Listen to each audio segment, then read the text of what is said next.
Start. सभापति महोदय, मैं रक्षा मंत्रालय की मांगों का समर्थन करने के लिए खड़ा हुआ हूँ। वर्तमान घटनाओं से पता चलता है कि संसार का हर देश अपनी सुरक्षा के बारे में चिंतित है और उसके लिए हर प्रयत्न कर रहा है। इस दृष्टि से अन्य देशों की तरह हमारे देश में भी रक्षा मंत्रालय का महत्व है। मुझे इस बात की खुशी है कि जहां अन्य मंत्रालयों की उनके पिछले साल के कामों के बारे में काफी आलोचना हुई है, वहां इस मंत्रालय की कम आलोचना हुई है। इससे पता चलता है कि इस मंत्रालय ने पिछले साल अच्छा काम किया है। मोटे तौर पर किसी भी देश की सुरक्षा नीति का लक्ष्य यह होता है कि दूसरे देशों, खास तौर से पड़ोसी देशों के साथ मित्रता के संबंध स्थापित हों और हम एक दूसरे के मामले में हस्तक्षेप न करें। लेकिन उसके साथ यह भी जरूरी होता है कि हम अपने देश की सीमाओं और अखंडता की रक्षा भी करूं।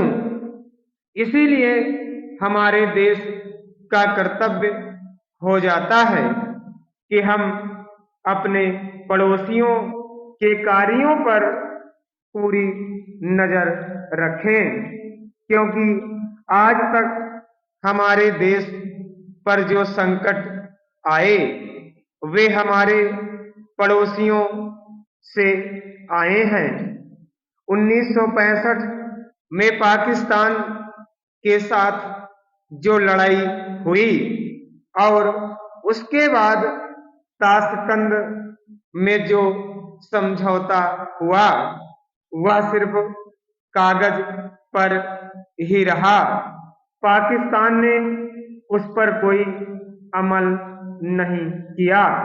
इस दृष्टि से बहुत जरूरी है कि हम अपने देश की सुरक्षा की हर तरह से व्यवस्था करें।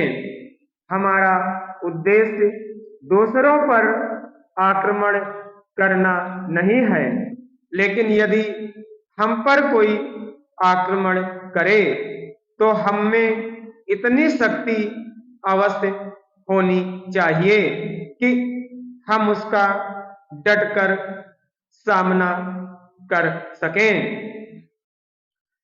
आप जानते हैं कि पिछले दिनों पाकिस्तान को अमेरिका और चीन से काफी मदद मिली है।